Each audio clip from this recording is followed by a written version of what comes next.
नमस्कार दोस्तों, मैं सुधाकर सिंह आप सभी लोगों का सिद्धार्था सिविल एकेडमी की इस ऑनलाइन एजुकेशन प्लेटफॉर्म पर वेलकम करता हूं। संविधान के अगले टॉपिक के साथ मैं आप सभी लोगों के सामने उपस्थित हूं। क्लास की शुरुआत करने से पहले आप सभी लोगों से गुजारिश है कि चैनल से जुड़ने के लिए चैनल को सब्सक्राइब करिए, बेल आइकन क्लिक करिए, वीडियो को शेयर करिए और लाइक करिए। साथ में कमेंट बॉक्स में कमेंट जरूर करिएगा जिससे हमें आपके सुझाव मिल सके। तो संविधान की अगली कक्षा हम शुरुआत करते हैं कुछ महत्वपूर्ण प्रश्नों पर, जहां पर हमने विराम दिया था। उस टॉपिक के बाद की चीजों को लेकर के आगे व्यवस्थित रूप से आगे की चीजों पर चर्चा करते हैं। तो चलिए शुरुआत करते हैं संविधान की अगली कड़ी।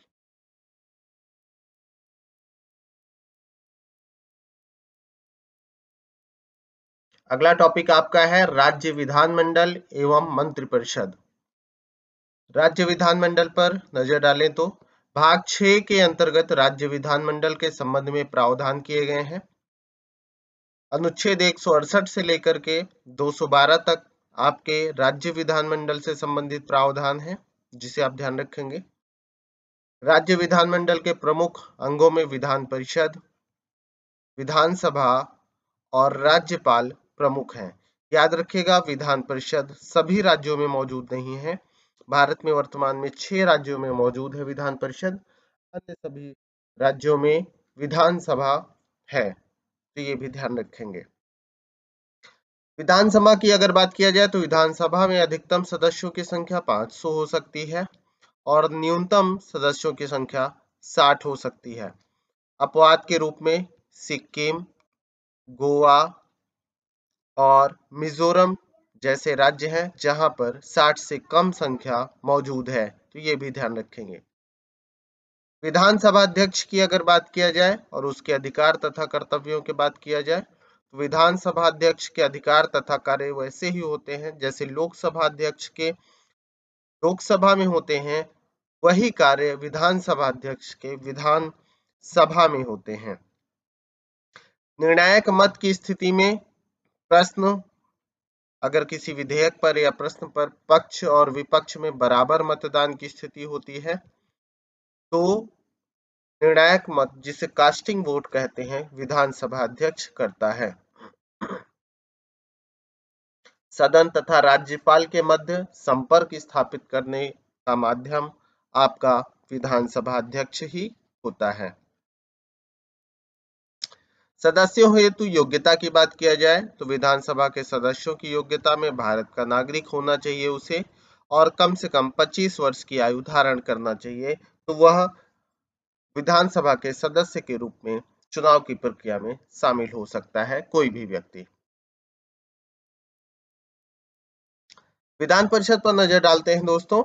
तो संसद की अगर बात किया जाए तो संसद विधि द्वारा सृजन या उपबंध का प्रावधान करती है। यदि उस राज्य की विधानसभा संकल्प पारित कर दे विशेष बहुमत से तो अनुच्छेद 171 में विधान परिषद की संरचना के बारे में प्रावधान किया गया है। विधान परिषद एक स्थायी सदन है। सदस्यों का कार्यकाल 6 वर्ष का होता है, यानी 6 वर्ष तक सदस्य विधानसभा के विधान परिषद के अपने पद पर बने रहते हैं। प्रत्येक द्वितीय वर्ष पर यानी 2 वर्ष के उपरांत 1/3 सदस्य जो है यथासंभव जो भी नजदीक हैं वो अपने पद से सेवानिवृत्त होते हैं, यानी प्रत्येक 2 वर्ष पर 1/3 सदस्य पुनः अपने पद का इलेक्शन होता है।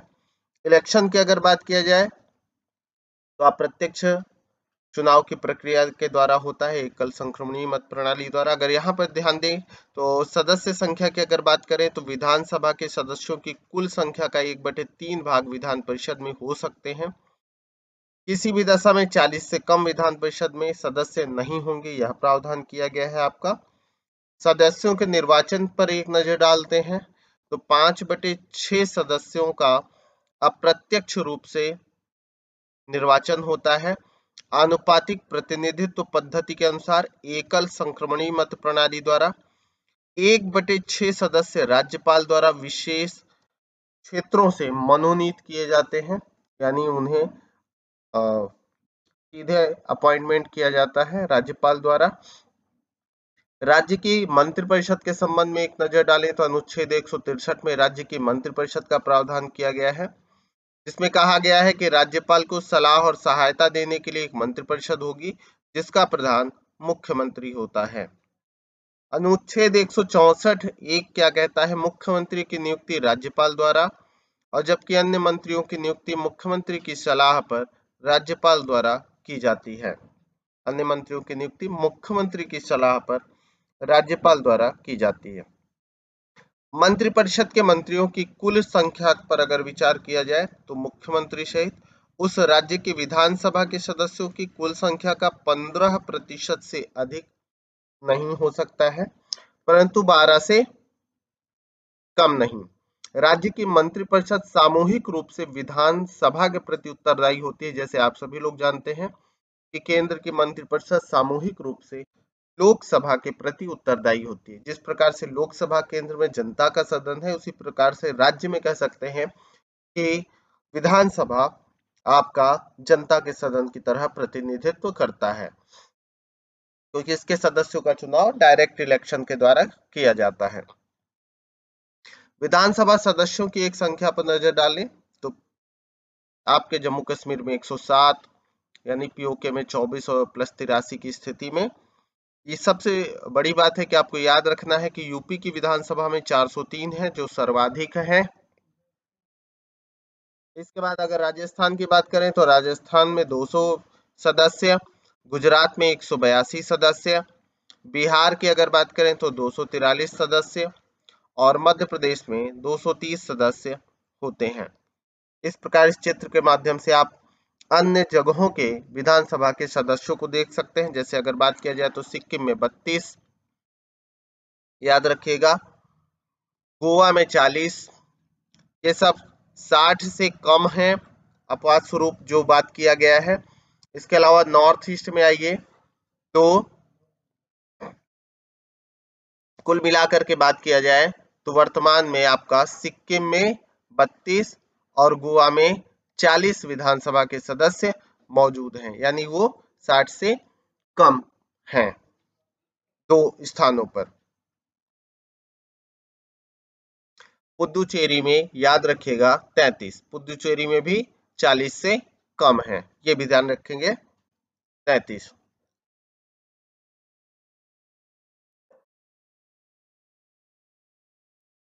शक्तियों के पृथक्करण पर एक नजर डालते हैं न्यायपालिका की। तो विधि निर्णय की शक्ति की अगर बात किया जाए तो न्यायपालिका को प्राप्त है सर्वोच्च न्यायालय, उसके बाद उच्च न्यायालय और फिर जिला अदालत। हमारे यहाँ 3 प्रकार की न्यायपालिका क्रमिक रूप से एक दूसरे से आबद्ध है। सर्वोच्च स्थान सुप्रीम कोर्ट को, फिर हाई कोर्ट को, फिर डिस्ट्रिक्ट कोर्ट को प्राप्त है। विधि या कानून के क्रियान्वयन की शक्ति न्यायपालिका को है, और विधि या कानून निर्माण या परिवर्तन करने की शक्ति संसद को दी गई है। यानी विधायिका विधान बनाने का काम करती है और न्यायपालिका न्याय निर्णय का कार्य करती है। संसद का अनुच्छेद 79 से लेकर के 122 तक, यानी 79 से लेकर के 122 तक प्रावधान है, जिसमें राज्यसभा 80 में, जिसे उच्च सदन या अपर हाउस कहा जाता है, लोकसभा 81 में, जिसे निम्न सदन कहा जाता है। राज्यसभा में अधिकतम सदस्यों की संख्या 250, 12 सदस्य राष्ट्रपति द्वारा नामित या मनोनीत किए जाते हैं, नॉमिनेटेड होते हैं। लोकसभा पर अगर नजर डालें तो अधिकतम 550 सदस्य होते हैं, ये आप ध्यान रखेंगे। कार्यपालिका की अगर बात किया जाए तो अनुच्छेद 52 से लेकर के 78 तक प्रावधान किया गया है। अनुच्छेद 52 कहता है भारत का एक राष्ट्रपति होगा जो नाम मात्र का प्रमुख होता है, हालांकि संवैधानिक रूप से सबसे बड़ा पद है। निर्वाचक मंडल निर्वाचित करता है। निर्वाचक मंडल का प्रावधान अनुच्छेद 54 में है, जिसमें लोकसभा के निर्वाचित सदस्य, राज्यसभा के निर्वाचित सदस्य और राज्य केंद्र शासित प्रदेश की विधानसभाओं यानी दिल्ली और पुदुचेरी के निर्वाचित सदस्य राष्ट्रपति के निर्वाचक मंडल में शामिल होते हैं। वास्तविक रूप से शक्ति की अगर बात करते हैं तो वास्तविक रूप से जो शक्ति है वो प्रधानमंत्री में निहित है, जो लोकसभा में बहुमत प्राप्त दल का नेता होता है, जिसे आप ध्यान रखेंगे।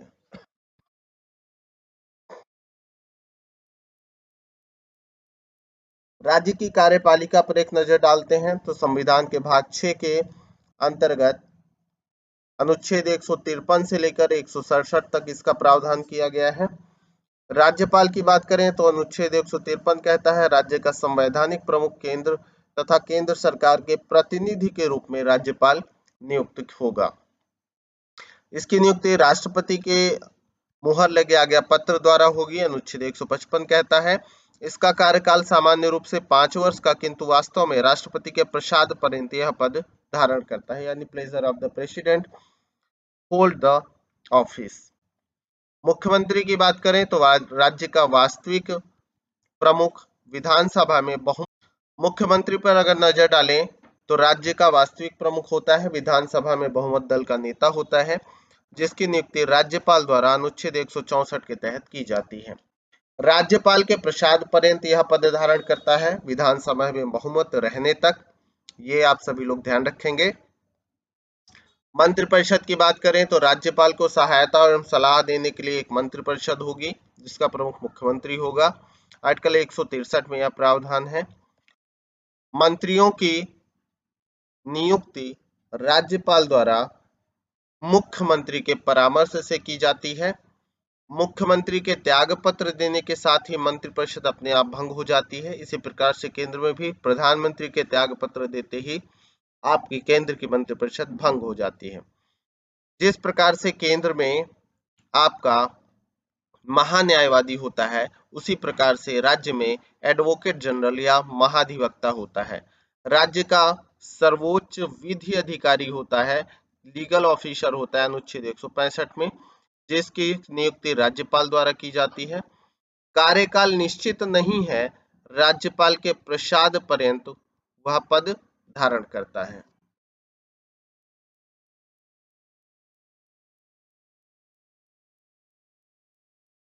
केंद्र राज्य संबंधों पर एक नजर डालते हैं तो केंद्र राज्य संबंधों में अगर नजर डाला जाए तो विधायी संबंध पर एक नजर डालें तो संविधान के भाग 11 में अनुच्छेद 245 से लेकर के 255 तक का प्रावधान किया गया है।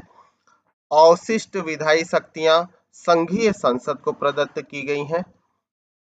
केंद्र एवं राज्य के मध्य विधायी शक्तियों के बंटवारे के लिए 3 सूची है, संघ सूची, राज्य सूची और समवर्ती सूची, जिसका प्रावधान 7वीं अनुसूची में किया गया है।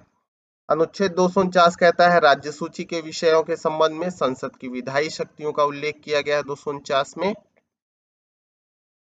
प्रशासनिक शक्ति देख लेते हैं, संबंध की बात करते हैं तो संविधान के 11 के अंतर्गत अनुच्छेद 256 से 263 तक इसका उल्लेख है। संघ सरकार द्वारा कुछ दशाओं में राज्यों पर नियंत्रण का अधिकार दिया गया है। अनुच्छेद 263 कहता है केंद्र और राज्यों के मध्य समन्वय स्थापित करने हेतु राष्ट्रपति को एक अंतरराज्यीय परिषद स्थापित करने की शक्ति प्रदान की गई है। वित्तीय संबंधों पर अगर नजर डालते हैं तो भाग 12 में अनुच्छेद 268 से 281 तक प्रावधान है। भारत की आकस्मिक निधि की स्थापना का प्रावधान है। राज्य की आकस्मिक निधि की स्थापना का प्रावधान है। कुछ राज्यों को संघ से अनुदान की व्यवस्था किया गया है। साथ में आर्टिकल 280 में वित्त आयोग का प्रावधान भी किया गया है, यानी वित्त आयोग का गठन राष्ट्रपति द्वारा किया जाता है। तो केंद्र राज्य संबंधों से संबंधित इन सभी विशेष बातों पर भी आप ध्यान रखेंगे, नजर डालेंगे। इसके बाद आपातकालीन प्रावधान की बात किया जाए तो संविधान के भाग 18 में आपातकाल से संबंधित प्रावधान किया गया है। आपातकाल का प्रावधान 3 तरह से भारत में किया जा सकता है। राष्ट्रपति द्वारा एक राष्ट्रीय आपातकाल घोषित किया जा सकता है जब देश में किसी प्रकार से विवाद और खतरे की स्थिति हो। 352 के तहत राष्ट्रपति शासन राज्यों में लागू किया जा सकता है, यानी जब राज्य का शासन विफल हो तब। अनुच्छेद 356 के तहत और देश में आर्थिक स्थिति अच्छी नहीं होने पर वित्तीय आपात अनुच्छेद 360 के तहत राष्ट्रपति द्वारा लागू किया जा सकता है। राष्ट्रीय आपात की बात किया जाए तो 1962 में, 1971 में, 1975 में भारत में 3 बार राष्ट्रीय आपातकाल की घोषणा की गई है। इसके अलावा राज्यों में समय समय पर राष्ट्रपति शासन लागू किया गया है। वित्तीय आपातकाल भारत में अभी तक कभी भी लागू नहीं किया गया है। राष्ट्रीय आपात कब घोषणा की जाती है? तो जब युद्ध की स्थिति हो या बाह्य आक्रमण की स्थिति हो या देश के अंदर सशस्त्र विद्रोह की स्थिति हो, तो उस समय आपके राष्ट्रीय आपात की घोषणा की जा सकती है। उसका स्थिति उत्पन्न हो या उसका संकट सन्निकट होने पर संघीय मंत्रिमंडल का लिखित विनिश्चय होने पर राष्ट्रपति द्वारा राष्ट्रीय आपातकाल की घोषणा की जाती है। उद्घोषणा का अनुमोदन दोनों सदनों द्वारा विशेष बहुमत के आधार पर 1 माह के भीतर किया जाना चाहिए। ये भी ध्यान रखेंगे, 1 महीने के अंदर उसे दोनों सदनों द्वारा अनुमोदित होना चाहिए। राष्ट्रपति शासन का उल्लेख अनुच्छेद 356 में है। उद्घोषणा का आधार यह है कि राष्ट्रपति का किसी राज्य के राज्यपाल से प्रतिवेदन मिलने पर या अन्यथा यह समाधान होने पर कि ऐसी स्थिति उत्पन्न हो गई है कि राज्य का शासन संविधान के उपबंधों के अनुसार संचालन या उसको संचालित नहीं किया जा सकता है। विशेष रूप से राष्ट्रपति को राज्य सरकार की समस्त शक्तियां प्राप्त हो जाती हैं और वह राज्यपाल के माध्यम से इस चीज को इम्प्लीमेंट करता है। संसद द्वारा राज्य के विधानमंडल की विधायी शक्तियों का प्रयोग वह करता है। उद्घोषणा जारी होने के 2 माह के भीतर संसद के दोनों सदनों द्वारा यह अनुमोदन अपेक्षित होता है। दोनों सदनों द्वारा स्वीकृति होने पर राष्ट्रपति शासन की अवधि 6 माह हो जाती है और प्रत्येक 6 माह पर संसद की स्वीकृति की आवश्यकता होती है और लगातार राज्य में राष्ट्रपति शासन अधिकतम 3 वर्ष तक की अवधि के लिए विस्तारित किया जा सकता है। वित्तीय आपातकाल की बात किया जाए तो वित्तीय आपात की स्थिति भारत में संविधान के अनुच्छेद 360 में की गई है। इसके उद्घोषणा के आधार पर अगर नजर डालें तो राष्ट्रपति की संतुष्टि, भारत या उसके किसी क्षेत्र की वित्तीय स्थिति पर खतरा उत्पन्न होना, उद्घोषणा पर संसद की स्वीकृति की अगर बात करें तो उद्घोषणा जारी होने के 2 माह के भीतर सामान्य बहुमत से इसे पारित होना चाहिए।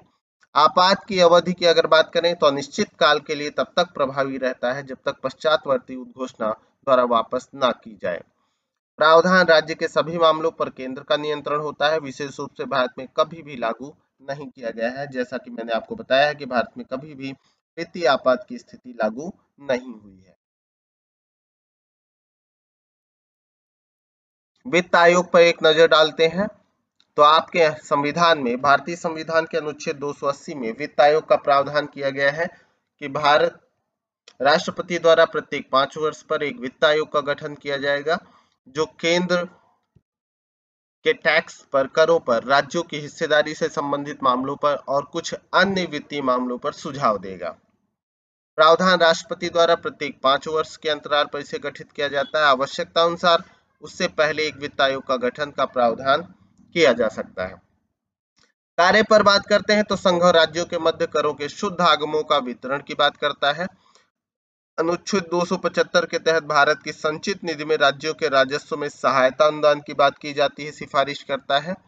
राज्य वित्त आयोगों की सिफारिश के आधार पर राज्यों में स्थानीय निकायों, पंचायतों और नगर पालिकाओं के संसाधनों की अनुपूर्ति हेतु राज्य की संचित निधि के संवर्धन के लिए उपाय की बात की जाती है। सुदृढ़ वित्त के हित में अन्य कोई विषय जो राष्ट्रपति आयोग को निर्दिष्ट करे, उस संबंध में भी यह सलाह देता है वित्त आयोग, यह भी ध्यान रखेंगे। इसके बाद योजना आयोग या नीति आयोग पर विचार करें। सबसे पहली बार योजना आयोग का गठन किया गया 15 मार्च 1950 को। इसके बाद जो वर्तमान में नीति आयोग है आपका, ये भी ध्यान रखेंगे। योजना आयोग की अगर बात करें तो ये संविधानेतर संस्था थी, संविधान से बाहर की संस्था थी, एक परामर्शदात्री संस्था थी जिसका गठन केंद्रीय मंत्रिमंडल के एक संकल्प द्वारा हुआ। गठन मैंने जैसा बताया कि 15 मार्च 1950 को इसे गठित किया गया। भारत का प्रधानमंत्री इसका पदेन अध्यक्ष होता है। प्रथम अध्यक्ष के रूप में पंडित जवाहरलाल नेहरू को जाना जा सकता है और प्रथम उपाध्यक्ष के रूप में गुलजारी लाल नंदा को जाना जा सकता है। मुख्य कार्य भारत की पंचवर्षीय योजनाओं का निर्माण करना और उन्हें इम्प्लीमेंट कराना। खास करके भारत में 12 पंचवर्षीय योजनाओं का निर्माण हुआ है। नीति आयोग की अगर बात करें तो योजना आयोग के स्थान पर 1 जनवरी 2015 को नीति आयोग का गठन किया गया, जो संवैधानिक रूप से अगर बात किया जाए तो योजना आयोग की तुलना में ज्यादा लचीला और ज्यादा बेहतर माना गया। नीति का मतलब है national institution for transforming India. इसका भी अध्यक्ष भारत का प्रधानमंत्री होता है। उपाध्यक्ष दर्जा की बात किया जाए तो भारत सरकार के कैबिनेट मंत्री के समान उसे दर्जा मिला हुआ है। विशेष रूप से सहकारी संघवाद के सिद्धांत पर काम आधारित है। वह केंद्र सरकार के साथ साथ राज्य सरकारों को भी वहां के विकास के लिए सलाह देने का कार्य नीति आयोग द्वारा किया जा रहा है।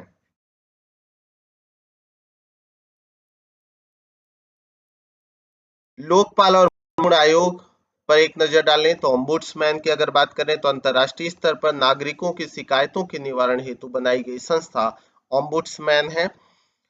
स्थापना पर अब अगर एक नजर डालें तो 1809 ईस्वी में स्वीडन में स्वतंत्र पर्यवेक्षी एजेंसी के रूप में इसकी स्थापना की गई।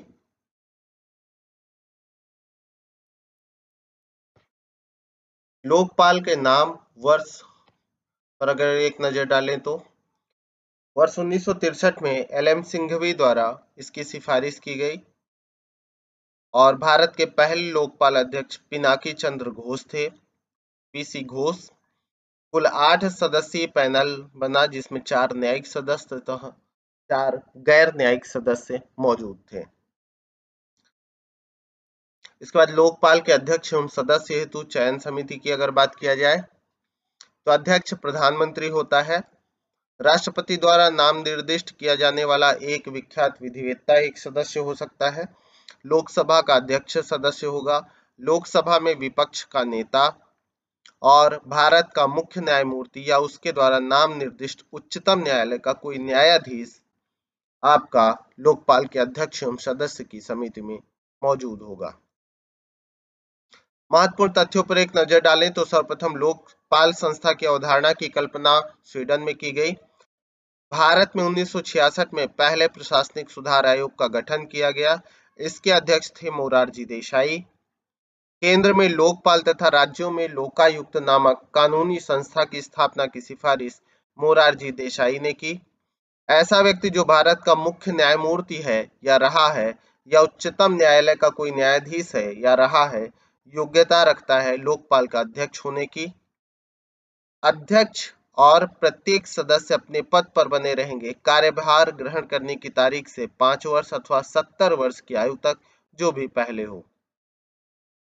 लोकपाल अध्यक्ष का वेतन, भत्ते और सेवा की अन्य शर्तें समान होंगी भारत के मुख्य न्यायाधीश के समान। विशेष रूप से इन तथ्यों पर ध्यान रखेंगे। अन्य संबंधित तथ्यों पर नजर डालें तो ओम्बुड्समैन एक शब्द है स्वीडिश भाषा का। ओम्बुड्समैन शब्द का शाब्दिक अर्थ है लोगों का प्रतिनिधि। भारत में ओम्बुड्समैन को जाना जाता है लोकपाल के नाम से। Law, liberty and social justice पुस्तक के लेखक हैं न्यायमूर्ति PB Gajendra Gadkar. Law, liberty and social justice पुस्तक के लेखक हैं न्यायमूर्ति पीबी गजेंद्र गडकर। भारतीय संदर्भ पर नजर डालें तो भारतीय लोकतांत्रिक व्यवस्था के अंतर्गत यह आता है। जन शिकायतों के निवारणार्थ ओम्बुड्समैन के समकक्ष है। लोकपाल और लोकायुक्त अधिनियम 2013 1 जनवरी 2014 को राष्ट्रपति द्वारा स्वीकृत हुआ। केंद्रीय स्तर पर लोकपाल एवं राज्यों के स्तर पर लोकायुक्त की नियुक्ति का प्रावधान किया गया है। भारत में लोकपाल संस्था पर नजर डालें तो केंद्र स्तर पर गैर संवैधानिक दर्जे वाली वैधानिक निकाय है। यह एक अध्यक्ष और 8 से अधिक अनधिक सदस्यों का प्रावधान है। संस्था का गठन मार्च 2019 में प्रथम अध्यक्ष पिनाकी चंद्र घोष हुए। महाराष्ट्र में अगर बात किया जाए तो भारत का प्रथम राज्य है जिसने लोकायुक्त कार्यालय की स्थापना 1971 में की थी। उड़ीसा की बात करें तो लोकायुक्त से संबंधित विधेयक पारित करने वाला प्रथम राज्य उड़ीसा था 1970 में। बोहरा समिति राजनेताओं और अपराधियों के बीच गठजोड़ की जांच करने से संबंधित था। बोहरा समिति। राजमंदार आयोग की बात किया जाए तो भारतीय प्रशासनिक सेवा एवं भारतीय पुलिस सेवा को समाप्त करने की सिफारिश किया था राजमंदार आयोग ने। भारतीय प्रशासनिक सेवा एवं भारतीय पुलिस सेवा को समाप्त करने की बात की गई थी राजमन्नार आयोग द्वारा। राष्ट्रीय मानवाधिकार आयोग की बात किया जाए तो यह गैर संवैधानिक निकाय है जिसका गठन 12 अक्टूबर 1993 को किया गया। अध्यक्ष एवं सदस्यों की नियुक्ति होती है राष्ट्रपति द्वारा। नियुक्ति हेतु गठित समिति की संरचना में प्रधानमंत्री, केंद्रीय गृह मंत्री, लोकसभा एवं राज्यसभा विपक्ष के नेता, लोकसभा अध्यक्ष, राज्यसभा के उपसभापति शामिल हैं। शक्ति की बात करें तो मात्र सलाहकार की प्रकृति की इसकी शक्ति प्राप्त है। अब बात करते हैं, अगला टॉपिक है आपका प्रथम प्रशासनिक सुधार आयोग। प्रथम प्रशासनिक सुधार आयोग का गठन 5 जनवरी 1966 को हुआ। इसके अध्यक्ष मोरारजी देसाई थे। भारत में लोकपाल एवं लोकायुक्त की स्थापना का सुझाव इन्होंने ही दिया था, प्रथम प्रशासनिक सुधार आयोग ने। वर्ष 1967 में के हनुमंतैया इसके अध्यक्ष नियुक्त किए गए। संविधान के प्रमुख भाग, विषय, संबंधित अनुच्छेद पर नजर डालें तो भाग 1 संघ और उसका राज्य क्षेत्र, अनुच्छेद 104 1 से 4 तक संबंधित है। भाग 2 में नागरिकता का प्रावधान है जिसमें अनुच्छेद 5 से 11 तक प्रावधान किया गया है। अनुच्छेद भाग 3 में मौलिक अधिकार हैं 12 से 35 अनुच्छेद तक। भाग 4 की अगर बात करें तो राज्य के नीति निर्देशक तत्व, directive principles of state policy है, अनुच्छेद 36 से 51 तक। भाग 4 का में मौलिक कर्तव्य है, फंडामेंटल ड्यूटीज है, 51 के का से संबंधित है अनुच्छेद। भाग 5 में संघ सरकार का प्रावधान है, अनुच्छेद 52 से लेकर के 151 तक। भाग 6 में राज्य सरकारों का प्रावधान है, 152 से लेकर के 237 तक यह प्रावधान किया गया है। भाग 9 पंचायत, 243 से 243 अड़ा तक, ठीक है, 243 ओ भी कह सकते हैं इसे। भाग 9 ए में नगर पालिका से संबंधित है, 243 ता से लेकर के 243 या 6 तक, वाई जेड जी तक। 11 की बात किया जाए तो संघ और राज्यों के बीच के संबंध की बात किया जाता है। भाग 15 में निर्वाचन का प्रावधान है, 324 से लेकर के 329 तक यह प्रावधान किया गया है। भाग 16 में अनुसूचित जाति, जनजाति, पिछड़े वर्ग एवं आंग्ल भारतीयों के संबंध में विशेष प्रावधान है, 330 से लेकर के 342 अनुच्छेद तक।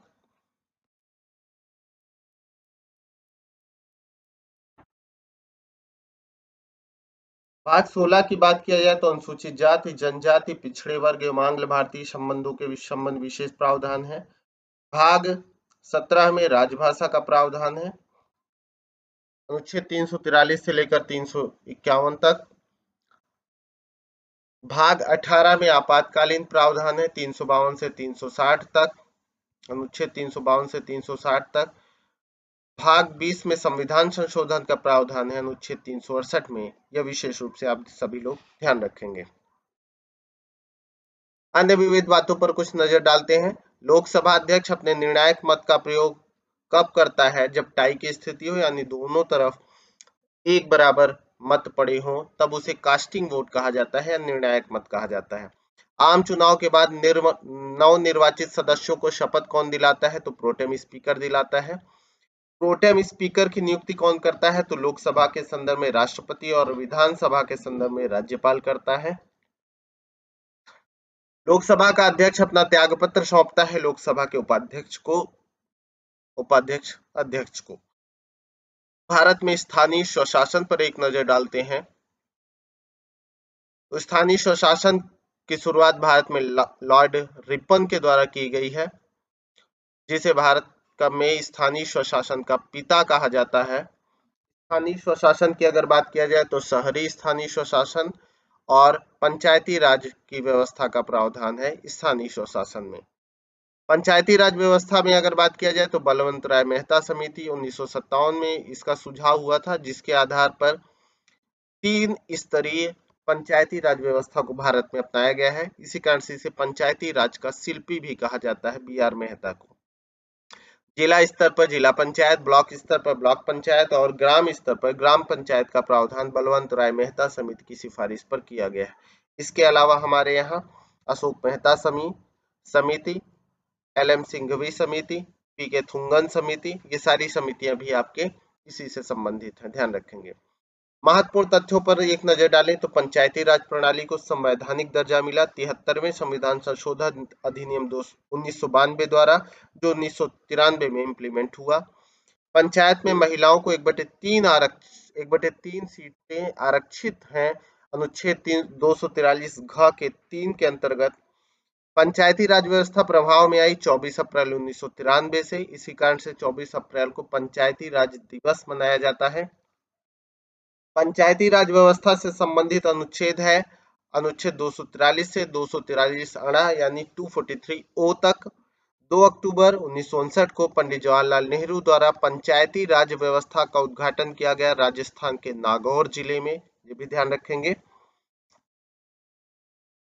इसके अलावा अन्य प्रमुख समितियों में जैसा कि मैंने बताया कि अशोक मेहता समिति 1977 में, जीवी के राव समिति 1985 में, एल एम सिंघवी समिति 1986 और पी के थुंगन समिति 1988 प्रमुख रूप से ध्यान रखना है आप सभी लोगों को, ये समितियां भी एग्जाम में जरूर पूछा जाता है। पंचायती राज की बात किया जाए तो द्विस्तरीय पंचायती राज की व्यवस्था का सुझाव दिया अशोक मेहता समिति। कमजोर पंचायती राज संस्था को बिना जड़ की घास किसने कहा था? तो जीवी के राव समिति ने कहा था। सामान्य रूप से पंचायतों का कार्यकाल कितना होता है? तो 5 वर्ष का माना जाता है पद ग्रहण की तारीख से। पंचायत की अगर बात किया जाए तो जिला परिषद होती है जिसमें गठन होता है अप्रत्यक्ष से चुने गए सदस्य द्वारा। पंचायत समिति हो गई, ग्राम पंचायत हो गई। ग्राम पंचायत की स्थापना प्रत्यक्ष रूप से चुने हुए प्रतिनिधियों द्वारा की जाती है। शहरी स्थानीय स्वशासन को संवैधानिक दर्जा मिला 74वें संविधान संशोधन अधिनियम 1992 के द्वारा। भाग 9 क जोड़ा गया इसके द्वारा, याद रखिएगा। 12वीं अनुसूची जोड़ी गई जिसमें 18 विषय विकास के लिए दिए गए, जबकि 73वें संविधान संशोधन 1992 के द्वारा 11वीं अनुसूची जोड़ी गई जिसमें पंचायती राज व्यवस्था जोड़ा गया और विकास के लिए गांवों को, ग्राम पंचायत को 29 विषय प्रदान किए गए हैं, तो ये भी ध्यान रखेंगे। नगर पालिका में नगर निगम, नगर पालिका परिषद और नगर पंचायत तीनों होती हैं। महत्वपूर्ण तथ्य की बात करें तो 74वां संविधान संशोधन अधिनियम प्रभाव में आया 1 जून 1993 को, जबकि पंचायती राज व्यवस्था आई 24 अप्रैल 1993 को। संविधान के भाग 9 का में शामिल अनुच्छेद है 243 त से लेकर के 243 या 6 तक।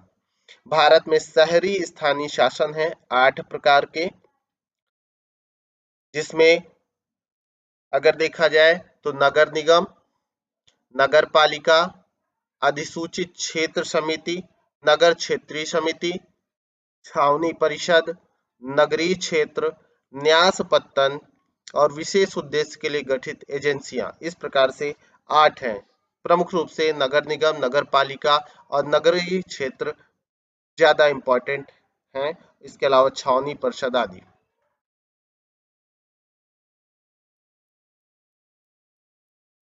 राष्ट्रीय दल की मान्यता पर अगर बात किया जाए तो चुनाव चिन्ह, आरक्षण एवं आवंटन आदेश 1968 यथा संशोधित के अनुसार किसी राजनीतिक दल को राष्ट्रीय राजनीति का दर्जा प्राप्त करने के लिए अधोलिखित 3 में से किसी एक शर्त को पूरा करना होता है। अगर राष्ट्रीय राजनीतिक दल को राष्ट्रीय राजनीतिक दल का दर्जा चाहिए तो पहला ये है, यदि कोई पार्टी लोकसभा के पिछले आम चुनाव में कम से कम 3 विभिन्न राज्यों में से कुल मिलाकर लोकसभा के कुल सीटों में से कम 2% आधे से अधिक किसी भिन्न को एक माना जाए सीटें जीतती है। ये ध्यान रखना है, 2% सीटें जीतना चाहिए। अथवा यदि उस पार्टी के प्रत्याशियों को कम से कम 4 राज्यों में पिछले लोकसभा आम चुनाव या राज्यों की विधानसभा चुनावों में पड़े कुल वैध मतों का न्यूनतम 6% मत और कम से कम 4 लोकसभा सीटें प्राप्त हो गई हों।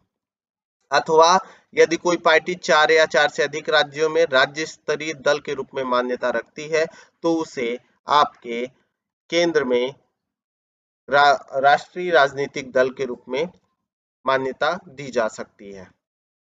महत्वपूर्ण तथ्य की बात किया जाए तो राजनीतिक दलों का पंजीकरण भारत के निर्वाचन आयोग द्वारा किया जाता है। जन प्रतिनिधित्व अधिनियम 1951 के तहत राजनीतिक दलों के पंजीकरण संबंधी प्रावधान है। राजनीतिक दलों को राष्ट्रीय दल और राज्य स्तरीय दल के रूप में मान्यता भारत के निर्वाचन आयोग द्वारा ही प्रदान की जाती है।